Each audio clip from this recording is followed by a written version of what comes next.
Paramashivoham.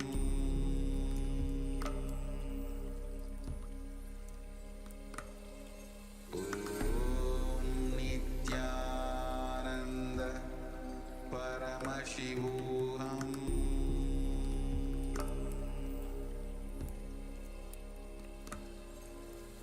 Om Nithyananda Paramashivoham.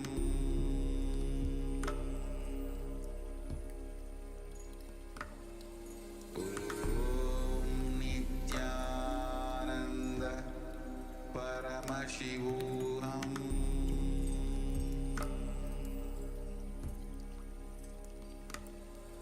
Om Nithyananda Paramashivoham.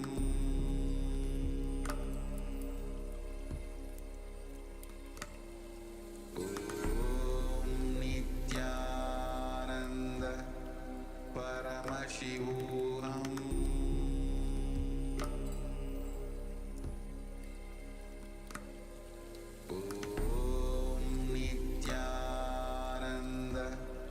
Paramashivoham.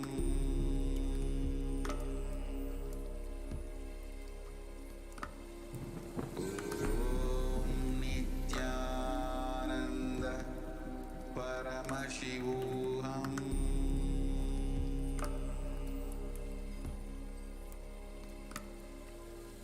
Om Nithyananda Paramashivoham.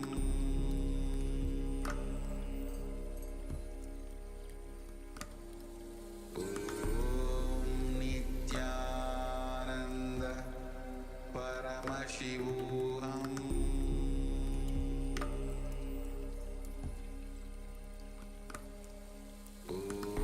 Om Nithyananda Paramashivoham.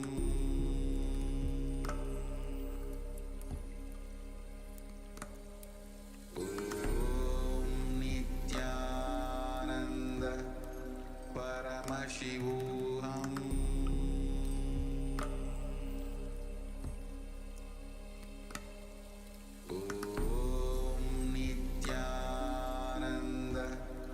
Paramashivoham.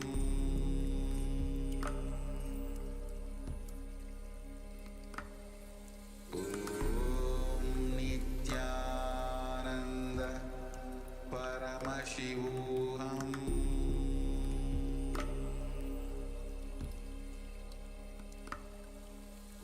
Om Nithyananda Paramashivoham.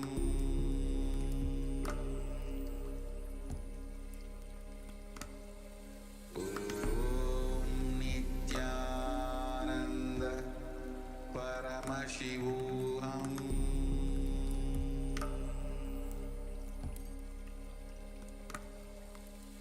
Om Nithyananda Paramashivoham.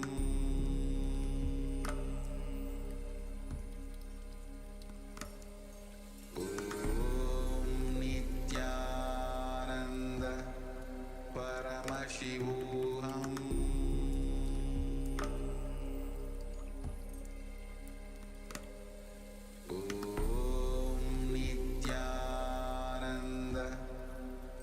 Paramashivoham.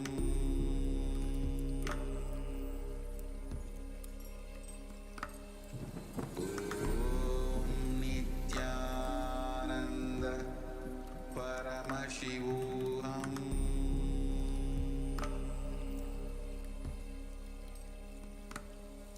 Om Nithyananda Paramashivoham.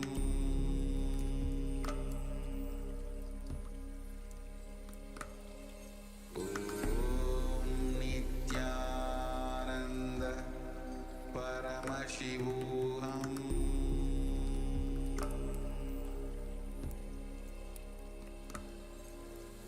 Om Nithyananda Paramashivoham.